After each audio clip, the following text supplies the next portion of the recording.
Halo, perkenalkan nama aku Zain. Ini pertama kalinya aku bikin review.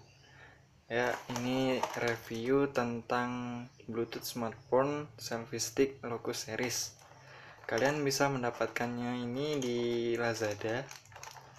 Saya mendapatkan ini dengan harga 64.000. Ya, pengirimannya cepat. Langsung kita buka aja ya.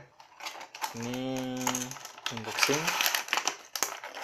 Ya, ini dia. Di sini kalian akan mendapatkan USB yang nantinya buat ngecharge. Di sini ngecharge kalau baterainya habis. Terus ini buat tombol Bluetooth. Nah, ini panjangnya bisa sampai 80 cm.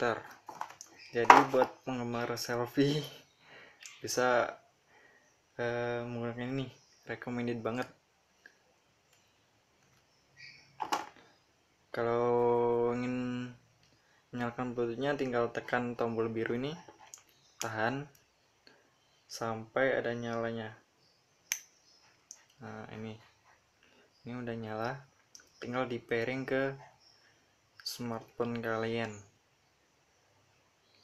Ya, ini panjangnya 180 cm.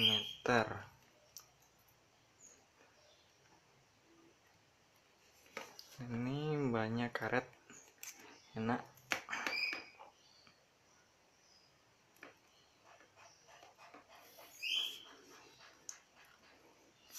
Cukup terjangkau ya, dengan harga 60.000 bisa mendapatkan yang kayak gini daripada yang Oke, sekian review dari saya. Bye.